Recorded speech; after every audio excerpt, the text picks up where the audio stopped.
Hello, ഇന്നൊരു പുതിയ ചക്ക ഉപ്പേരിയുമായിട്ടാണ് വന്നിട്ടുള്ളത്. ഞാൻ ആദ്യമായിട്ടാണ് ഇത് ഉണ്ടാക്കുന്നത്. ഒരു ഫ്രണ്ട് പറഞ്ഞു തന്നിട്ട് ഉണ്ടാക്കിയതാണ്. അവരും ആദ്യമായിട്ടാണ് ഉണ്ടാക്കുന്നത്.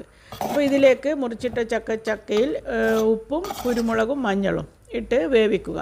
ഒരുപാട് വെള്ളം ഒഴിക്കരുത്, വെന്തുടയരുത്.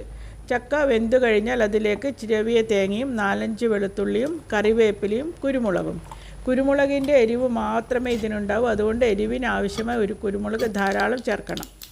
അത് വെന്ത് കഴിഞ്ഞാൽ അതിലേക്ക് കടുകും ഉഴുന്ന് പരിപ്പും പൊട്ടിയതിന് ശേഷം ചതച്ച വെളുത്തുള്ളി, അത് കുറച്ച് നന്നായിട്ടിടണം വെളുത്തുള്ളി, അതും കായ്മുളകും കറിവേപ്പിലയും കൂടി ഫ്രൈ ചെയ്ത് ഈ ചക്കയിലേക്ക് ഒഴിക്കുക. ചക്ക ഒരിക്കലും വെന്തുടയാതെ ഇങ്ങനെ ചില്ലി എടുക്കണം. അത് ചായക്ക് നമ്മൾ കുറിക്കുന്നത് പോലെ കഴിക്കാനാണ് ഇത് ഏറ്റവും നല്ലത്, ചോറിനേക്കാളും.